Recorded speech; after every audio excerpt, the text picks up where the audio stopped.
১২ বছরের নীরব অপেক্ষা শেষে এক যুবক ফিরে এলো সেই বৃদ্ধের দোরগোড়ায়, যার একটি দয়ার ছোঁয়া তার মৃত্যুর মুখ থেকে ফিরিয়ে এনেছিল। বৃদ্ধের ৩ কন্যাকে দেখে তার হৃদয়ে যে ঝড় উঠল, তা শুধু কৃতজ্ঞতার নয়, সম্পূর্ণ মানবতাকে কাঁদিয়ে দিল। বন্ধুরা, এটি ঝাড়খণ্ডের গিরিডিহ জেলার এক নির্জন গ্রামের সত্যি ঘটনা, যেখানে ভাগ্যের সাথে প্রাণপণ লড়াই করা এক ১৮ বছরের যুবকের জীবন এক অচেনা বৃদ্ধের স্নেহে নতুন পথ পেল। কিন্তু সেই পথে লুকিয়েছিল বছরের পর বছরের অপেক্ষা, কষ্ট আর শেষ পর্যন্ত এক অপরিশোধ্য ঋণের মর্মস্পর্শী শোধ। এই গল্প শুধু এক ছেলের উত্থানের নয়, এক অদৃশ্য মানবিক বন্ধনের, যা সময়ের স্রোতে ভেসে যায় না, বরং আরও গভীর হয়ে ওঠে। যেখানে একটি ছোট্ট গ্রামে থাকা ১৮ বছরের এক ছেলে নিজের ভাগ্যের সাথে লড়ছিল। তার নাম ছিল অভিজিৎ। বাড়িতে মা, বাবার আর ছোট ২ ভাইবোন ছিল। সাধারণ একটা বাড়ি, ফুটো চাল আর খালি বাসনপত্র, এটাই ছিল তার দুনিয়া। বাবা দিনমজুর ছিলেন, কিন্তু রোজ কাজ পাওয়া যেত না। কখনো ২ দিন কাজ তো ৩ দিন খালি। এমন অবস্থায় বাড়ির উনুন জ্বলাটাও কোনো উৎসবের চেয়ে কম হতো না। অভিজিৎ সবার বড় ছিল, দায়িত্ব তার কাঁধে ছিল, কিন্তু পকেট সব সময় খালি থাকত। এমন অনেক রাত কেটেছে যখন সে নিজে অভুক্ত থেকে ছোট ভাইবোনদের খাইয়েছে। মায়ের চোখে চিন্তা আর বাবার চেহারায় হার স্পষ্ট দেখা যেত। বাড়িতে প্রায়ই টাকা নিয়ে ঝগড়া হয়ে যেত। কখনো বাবার আগে বকা দিতেন, কখনো পরিস্থিতির ওপর নিজেই কেঁদে ফেলতেন। একদিন পরিস্থিতি আরও খারাপ হয়ে গেল। ৩ দিন ধরে বাড়িতে শস্য ছিল না। বাবা কাজ থেকে খালি হাতে ফিরলেন। মা কিছু একটা বলল তো কথা বেড়ে গেল। রাগে বাবা অভিজিৎকেও বকে দিলেন যে, তুই বড় হয়ে গেছিস, কিছু রোজগার কেন করছিস না? এই কথাটি তার বুকে তীরের মতো বিঁধল। সে চুপ থাকল, কিন্তু ভেতরে কিছু একটা ভেঙে গেল। সেই রাতে সে সিদ্ধান্ত নিয়ে নিল, কাউকে কিছু না জানিয়ে সে বাড়ি ছেড়ে দেবে। তার মনে হল যে সে যদি এখানে থাকে তবে সবার জন্য বোঝা হয়েই থাকবে। মাঝরাতে সে উঠল, মা এবং ভাইবোনদের ঘুমন্ত দেখল। চোখ জলে ভরে এলো, কিন্তু সে নিজেকে সামলাল। একটি ছোট্ট ব্যাগ তুলল এবং পেছনে না তাকিয়ে গ্রাম থেকে বেরিয়ে পড়ল। বাস স্ট্যান্ড পর্যন্ত পায়ে হেঁটে গেল। পকেটে শুধু ২০০ টাকা ছিল। প্রথম যে বাস পেল তাতেই বসে পড়ল। সে নিজেও জানত না যে সে কোথায় যাচ্ছে। বাস কয়েক ঘন্টা চলতে থাকল এবং শেষ পর্যন্ত সে ধানবাদ শহরে পৌঁছে গেল। তার জন্য ওই শহরটা অনেক বড় ছিল। উঁচু ইমারত, দ্রুতগতির গাড়ি আর ভিড়, সবকিছুই নতুন আর ভয় দেখানোর মতো ছিল। সকাল থেকে সন্ধে পর্যন্ত সে এদিক ওদিক কাজ খুঁজতে থাকল। হোটেল, দোকান, গুদাম, যেখানেই গেল একটাই জবাব পেল, আগে থেকেই লোক আছে বা অভিজ্ঞতা আছে কি? সন্ধে পর্যন্ত তার কাছে খাওয়ার মতো কিছু ছিল না। ক্ষুধা পেটে আগুনের মতো জ্বলছিল। সে একটি ঠেলাগাড়ির কাছে দাঁড়িয়ে লোকেদের চাট খেতে দেখল। সে শুধু দেখতেই থাকল। রাত হতে শুরু করল তো সে বুঝতে পারল না যে ঘুমাবে কোথায়। অনেক ঘোরার পর সে একটি বড় পার্ক দেখতে পেল। ভেতরে গিয়ে এক কোনায় বেঞ্চে বসে পড়ল। আশেপাশে কিছু লোক হাঁটাহাঁটি করছিল। সে সেখানেই বসে জলের কল থেকে জল খেল আর নিজেকে বোঝালো যে কাল নিশ্চয়ই কিছু কাজ মিলবে। কিন্তু পরের দিনটাও তেমনই কাটল। কাজ জুটল না। দুপুর পর্যন্ত সে এতটাই দুর্বল হয়ে গেল যে হাঁটাও মুশকিল মনে হতে লাগল।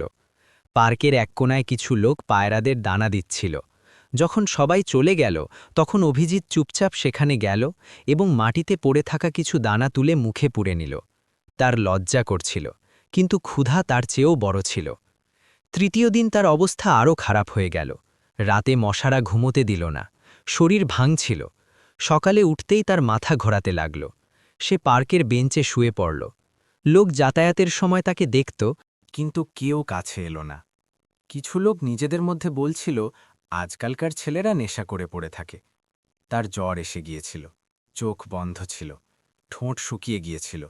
সে বিড়বিড় করছিল, মা। তার আওয়াজ খুব ধীর ছিল।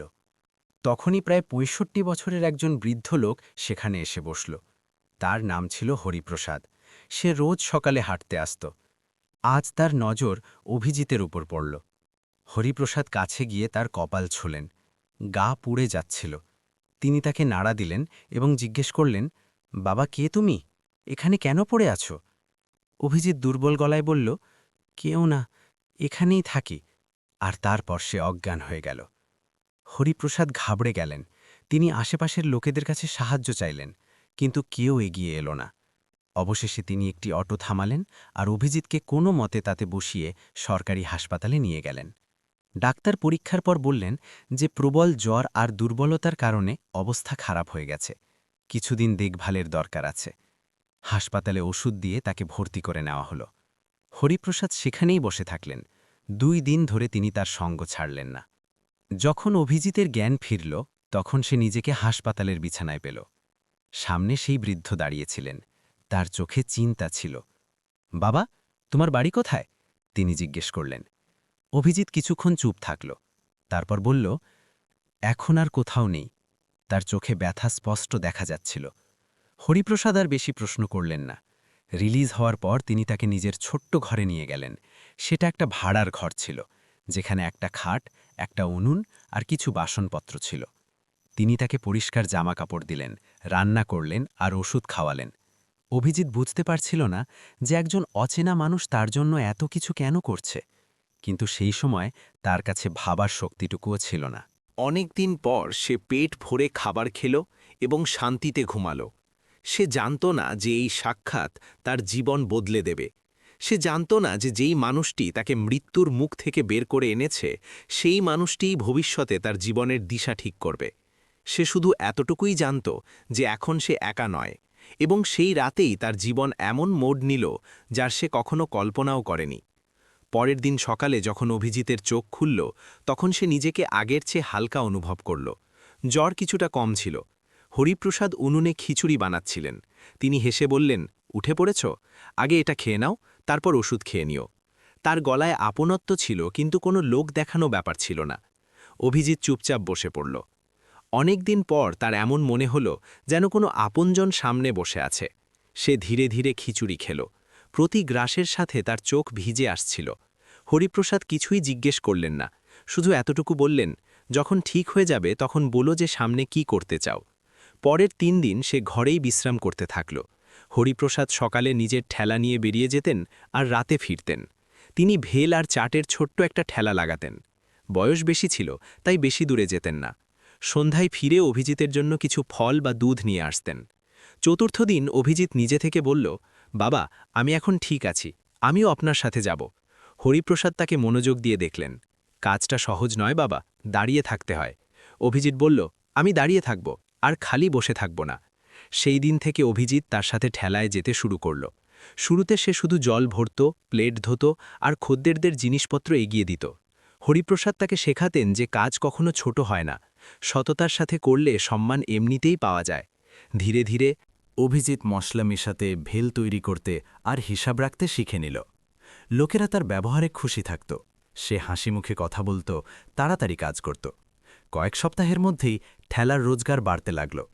একদিন হরিপ্রসাদ বললেন, দেখো অভিজিৎ, তোমাকে নিজের পায়ে দাঁড়াতে হবে, সবসময় কারো আশ্রয় থাকতে পারো না। অভিজিৎ চুপ থাকল। তার মনে এখনও বাড়ির কথা মনে পড়ত, কিন্তু সে ফিরতে চাইত না। তার মনে হতো যে যতক্ষণ না কিছু একটা করতে পারছে, ততক্ষণ ফিরে যাওয়া ঠিক হবে না। 2 মাস কেটে গেল। এখন সে পুরোপুরি সুস্থ ছিল। হরিপ্রসাদ তার জন্য আলাদা করে একটা ছোট্ট ঠেলা কিনে দিলেন।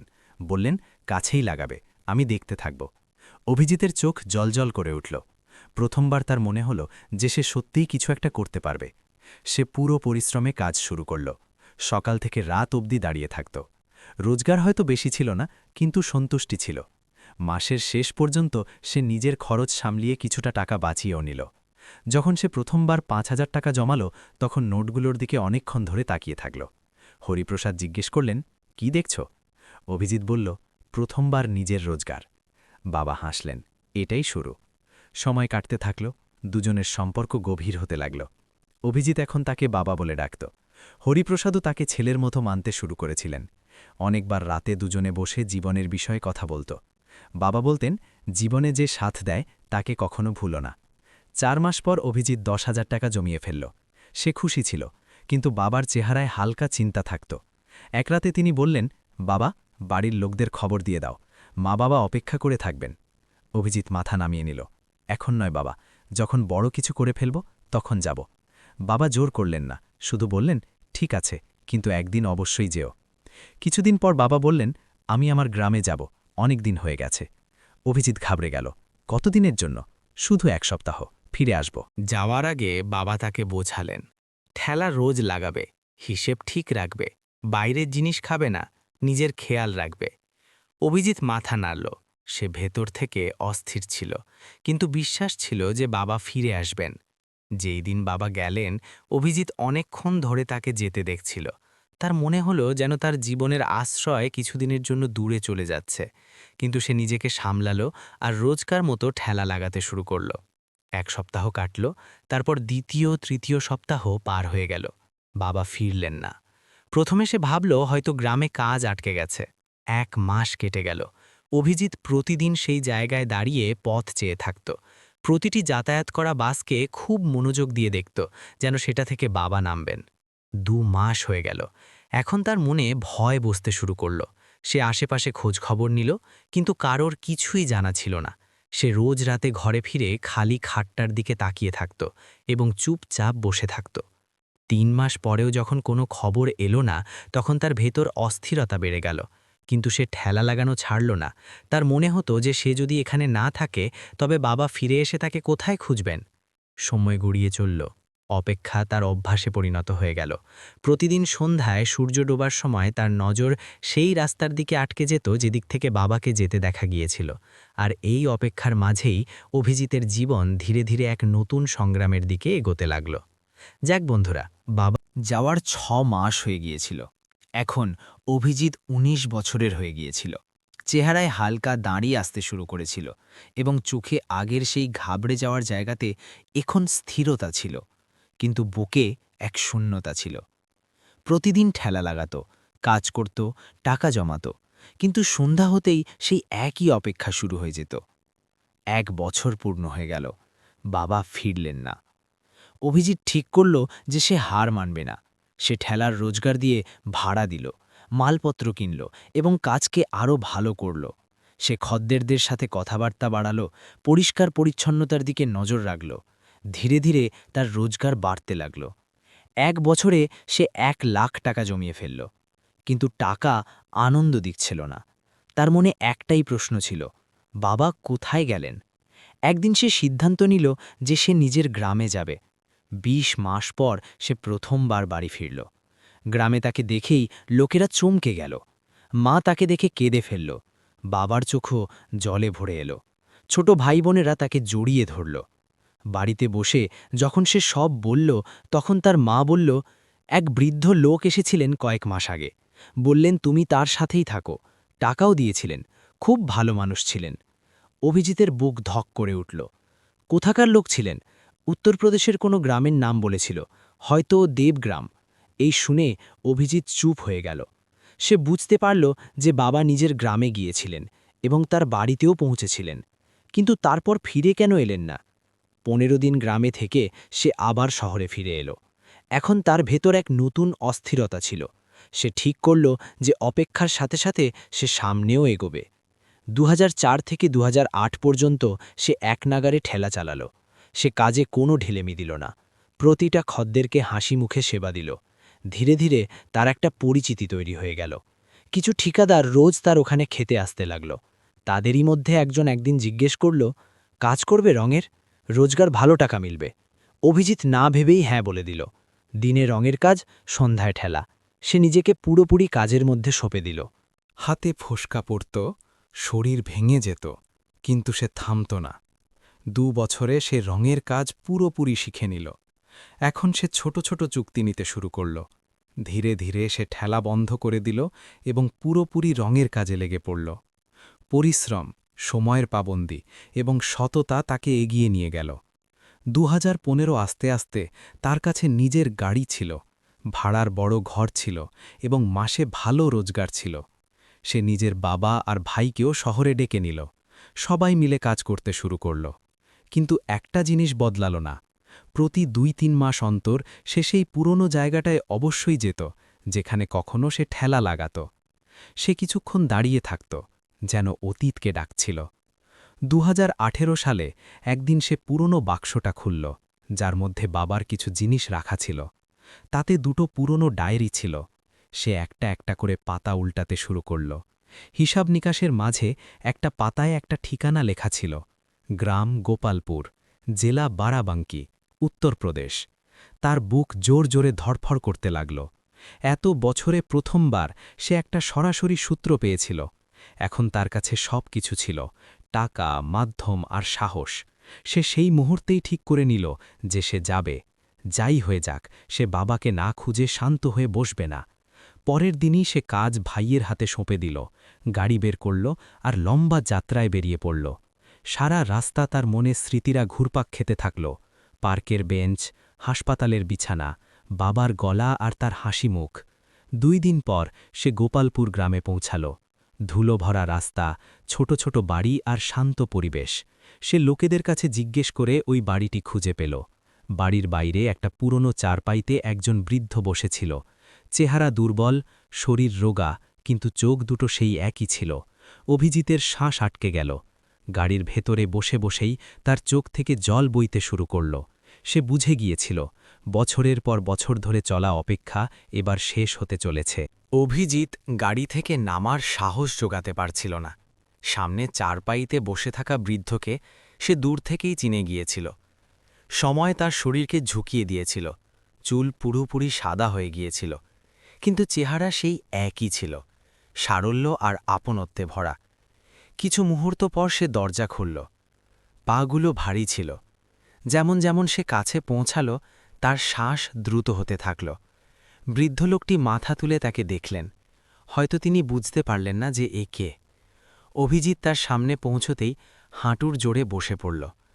বাবা, তার গলা বুঝে এলো। বৃদ্ধ লোকটির চোখ বড় বড় হয়ে গেল।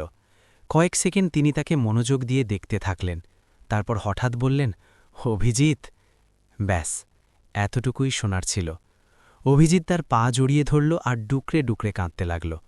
বছরের পর বছরের কষ্ট, অপেক্ষা আর প্রশ্ন চোখের জলে বইতে লাগল। বাবার হাত কাঁপছিল, কিন্তু তিনি তার মাথায় হাত রাখলেন। ঘরের ভেতর থেকে 3 জন মহিলা আর একজন কিশোর ছেলে বেরিয়ে এলো। তাদের মধ্যে একজন সাদা শাড়িতে মধ্যবয়সী মহিলা ছিলেন, যিনি হয়তো তার বৌমা ছিলেন। 2 যুবতী মেয়েও ছিল। সবাই অবাক হয়ে এই দৃশ্যটি দেখছিল। বাবা ধীরে করে বললেন, এ সেই ছেলে যার বিষয়ে আমি কথা বলতাম। অভিজিৎ নিজেকে সামলাল, চোখ লাল ছিল। সে জিজ্ঞেস করল, বাবা, আপনি ফিরে কেন এলেন না? আমি রোজ অপেক্ষা করতাম। বাবার চোখ নিচে নেমে গেল। তিনি গভীর শ্বাস নিলেন। বাবা, যখন গ্রামে পৌঁছালাম তখন জানতে পারলাম যে আমার বড় ছেলের অবস্থা খুব খারাপ। কিছুদিনের মধ্যেই সে আমাদের ছেড়ে চলে গেল। বাড়িতে বৌমা আর 3টি বাচ্চা থেকে গেল। পরিস্থিতি হঠাৎ করে বদলে গেল। অভিজিৎ চুপচাপ শুনতে থাকল। বাকি ছেলেরা আলাদা হয়ে গেল। দায়িত্ব আমার ওপর চলে এলো। কিছুদিন পর আমাকে পক্ষাঘাত মেরে দিল। চলাফেরা করা মুশকিল হয়ে গেল। শহরে ফেরা সম্ভব ছিল না। আমি চেয়েছিলাম যে তোকে খবর দিই, কিন্তু কোনো মাধ্যম ছিল না। অভিজিতের চোখ থেকে আবার জল বেরিয়ে এলো। সে দেখল যে বাবার ডান হাত পুরোপুরি ঠিকমতো কাজ করছিল না। শরীর দুর্বল হয়ে গিয়েছিল। বিধবা বৌমা এগিয়ে এসে বললেন, বাবা প্রায়ই আপনার কথা বলতেন ওই ছেলেটা খুব পরিশ্রমী, নিশ্চয়ই কিছু একটা হবে। অভিজিৎ চারিদিকে নজর ঘোরাল। বাড়িটা খুব সাধারণ ছিল। দেয়ালে স্যাঁতস্যাঁতে ভাব, উঠোনে ভাঙা চারপাই আর কোনায় রাখা কিছু বাসনপত্র। তার বুঝতে দেরি হল না যে পরিবারটি সংগ্রামের মধ্যে আছে। সে বাবার পাশে বসে বলল, যদি আপনি না থাকতেন তবে আমি বেঁচে থাকতাম না। আপনি আমাকে রাস্তা থেকে তুলেছিলেন। বাবা হালকা হাসির সাথে বললেন, আমি কিছুই করিনি বাবা, মানুষের কর্তব্য ছিল। না বাবা, অভিজিৎ দৃঢ় গলায় বলল, আজ আমি যা কিছু আছি আপনার কারণেই আছি। সন্ধে পর্যন্ত গ্রামের কিছু লোকও জমায়েত হয়ে গেল। সবাই সেই গাড়িটি দেখে অবাক হচ্ছিল, যাতে করে অভিজিৎ এসেছিল। কিন্তু এসব কথায় তার কিছু যায় আসলো না। সে রাতটা ওখানেই থেকে গেল। রাতের খাবারে সে পরিবারের সাথে মন খুলে কথা বলল। 2 মেয়ে পড়াশোনা মাঝপথে ছেড়ে দিয়েছিল। ছোট ছেলে, যার নাম রিয়ান ছিল, 10ম শ্রেণীতে পড়ত, কিন্তু সামনের পড়াশোনা নিয়ে অনিশ্চিত ছিল। অভিজিৎ অনেকক্ষণ ধরে ভাবতে থাকল। সে ঠিক করে নিল যে এখন থেকে এই পরিবার আর একা থাকবে না। সকালে সে বাবাকে বলল, আপনি আমার সাথে শহরে চলুন, চিকিৎসাও হবে আর বিশ্রামও হবে। বাবা মাথা নাড়লেন। এখন আমার শিকড় এখানেই। কিন্তু বাচ্চাদের কথা ভাবো। অভিজিৎ বুঝে গেল। সে ওই সিদ্ধান্তটাই নিল। ঠিক আছে, মেয়েদের বিয়ের দায়িত্ব আমার, রিয়ান আমার সাথে যাবে, কাজ শিখবে আর বাড়ির মেরামত হবে। পরিবার প্রথমে বারণ করল, কিন্তু অভিজিৎ মানল না। তার চোখে কৃতজ্ঞতা ছিল, দয়া নয়। কিছুদিন গ্রামে থেকে সে সমস্ত ব্যবস্থা দেখল। ডাক্তার দিয়ে বাবার পরীক্ষা করালো, বাড়ির মেরামতের জন্য টাকা দিল। যাওয়ার সময় সে রিয়ানকে বলল, তৈরি থেকো, পরের মাসে নিতে আসব। যখন সে গাড়িতে বসল, বাবা তার হাত ধরে নিলেন। বাবা, তুই আমার ঋণ শোধ করে দিলি। অভিজিৎ ধীরে করে জবাব দিল, বাবা, আপনার ঋণ কখনো শোধ হতে পারে না। গাড়ি এগিয়ে চলল, কিন্তু এইবার তার বুকে শূন্যতা ছিল না। তার মনে হচ্ছিল যে এখন তার জীবনের আসল উদ্দেশ্য শুরু হলো। শহরে ফিরেই অভিজিৎ সবার আগে নিজের কাজের দায়িত্বগুলো সামলাল। সে নিজের ভাইকে সব কিছু বলল। পরিবারও তার সিদ্ধান্ত স্বীকার করে নিল। এখন তার কাছে উপার্জনের চেয়ে বেশি জরুরি ছিল সেই উপকারের সম্মান করা, যিনি তার জীবন বাঁচিয়েছিলেন। 1 মাস পর সে আবার গোপালপুর গেল। এইবার খালি হাতে গেল না, সাথে দরকারি জিনিসপত্র, জামা কাপড় আর কিছু টাকা ছিল। রিয়ান তৈরি ছিল, তার চোখে ভয়ও ছিল আর আশাও ছিল। অভিজিৎ তার কাঁধে হাত রাখল আর বলল, ভয় পেও না, আমি আছি। রিয়ান শহরে চলে এলো। শুরুতে তার কাজ বুঝতে সময় লাগল, কিন্তু অভিজিৎ সেই উপায়টাই ব্যবহার করল যা কখনো বাবা তার সাথে ব্যবহার করেছিলেন: ধৈর্য, বোঝাপড়া এবং বিশ্বাস। সে রিয়ানকে রঙের কাজ শেখাল, হিসাব বোঝাল, আর সবচেয়ে জরুরি কথা, সততা। ধীরে ধীরে রিয়ানও কাজে নিপুণ হতে লাগল। তার পড়াশোনাও জারি রাখা হলো। সন্ধ্যায় সে কোচিংয়ে যেত, দিনে কাজ শিখত। অভিজিৎ তাকে শুধু শ্রমিক নয়, পরিবারের অংশ মানত। এদিকে গ্রামে 2 মেয়ের জন্য ভালো সম্বন্ধ খোঁজা হতে লাগল। অভিজিৎ পরিষ্কার বলে দিয়েছিল যে বিয়ে সাধারণভাবে হবে, কিন্তু সম্মানের সাথে। 2 বছরের মধ্যে দুজনের বিয়ে ভালো পরিবারে হয়ে গেল। প্রতিটি নিয়মে অভিজিৎ উপস্থিত থাকল। সে নিজে ভাইয়ের মতো সমস্ত দায়িত্ব পালন করল। বিয়ের দিন বাবার চোখে জল ছিল। তিনি সবার সামনে বললেন, আজ আমার মনে হচ্ছে যে ভগবান আমাকে খালি হাতে ছাড়েননি। সময়ের সাথে বাবার শরীর কিছুটা স্থিতিশীল হল। চিকিৎসা আর ওষুধের খরচ অভিজিৎই বহন করতে থাকল। গ্রামে বাড়ির মেরামত হয়ে গিয়েছিল। এখন সেখানে স্যাঁতস্যাঁতে ভাব ছিল না, ছাদ মজবুত ছিল। শহরে অভিজিতের কাজও বাড়তে লাগল, কিন্তু সে কখনো সেই পুরনো পার্ক আর ঠেলা লাগানোর জায়গাটি ভুলল না। বছরে একবার সে সেখানে অবশ্যই যেত, কিছুক্ষণ দাঁড়িয়ে থাকত আর মনে মনে সেই দিনটির কথা মনে করত যেদিন সে অভুক্ত এবং অসুস্থ হয়ে পড়েছিল। এক সন্ধ্যায় সে রিয়ানকে বলল, জীবনে যদি কেউ তোমাকে মুশকিল সময়ে আশ্রয় দেয়, তবে তাকে কখনো ভুলো না। রিয়ান হাসল, যেমন আপনি এবং বাবা করেছিলেন। অভিজিৎ মাথা নাড়ল। সে বুঝতে পারল যে মানবতার এই শৃঙ্খলটি সামনের দিকে এগোচ্ছে। কয়েক বছর পর রিয়ান পুরোপুরি কাজ সামলাতে লাগল। সে নিজের ছোট ছোট চুক্তি নিতে শুরু করল। অভিজিতের গর্ব হচ্ছিল। সে কখনো নিজের উপকারের কথা উল্লেখ করেনি। তার কাছে এটি একটি কর্তব্য ছিল, দয়া নয়। একদিন গ্রাম থেকে খবর এলো যে বাবার শরীর হঠাৎ খারাপ হয়ে গেছে। অভিজিৎ সাথে সাথেই রওনা হল। এইবার রাস্তা লম্বা মনে হল না। সে সোজা তার কাছে পৌঁছল। বাবা খাটে শুয়েছিলেন, চোখ দুর্বল কিন্তু চেনা সেই একই রকম। তিনি অভিজিতের হাত ধরলেন এবং ধীরে করে বললেন, এবার আমি নিশ্চিন্ত। অভিজিতের চোখ জলে ভরে এলো। আপনি চিন্তা করবেন না। কিছুদিন পর বাবা শান্তিতে শেষ নিঃশ্বাস ত্যাগ করলেন। পুরো গ্রাম তাকে সম্মান জানালো। অভিজিৎ প্রতিটি নিয়মে ছেলের মতো অংশ নিল। তার দুঃখ ছিল, কিন্তু এই সন্তুষ্টিও ছিল যে শেষ দিনগুলোতে বাবা একা ছিলেন না। শহরে ফেরার সময় সে ভাবল, যদি সেই দিন বাবা পার্কে তার আওয়াজ না শুনতেন, তবে হয়তো আজ এসব সম্ভব হতো না। বছর কেটে গেল। অভিজিতের সাফল্য বাড়তে থাকল, কিন্তু তার বাড়িতে একটা ছবি সবসময় দেওয়ালে টাঙানো থাকল, বাবার হাসিমুখের ছবি। প্রতি সকালে সে ওই ছবিটা দেখেই কাজে বের হতো। এখন লোকে তাকে একজন সফল ঠিকাদার হিসেবে চিনত, কিন্তু সে নিজেকে শুধু এমন একজন মানুষ মানত যে সঠিক সময়ে সঠিক হাত পেয়ে গিয়েছিল। সে নিজের জীবন থেকে একটা কথা শিখে নিয়েছিল, সফলতার আসল অর্থ টাকা নয়, বরং সেই সম্পর্কগুলো যা কঠিন সময়ে তৈরি হয়। আর যখনই কোনো নতুন ছেলে তার কাছে কাজ চাইতে আসত, তখন সে তার চোখে সেই একই ভয় আর আশা খুঁজত যা কখনো তার নিজের চোখে ছিল।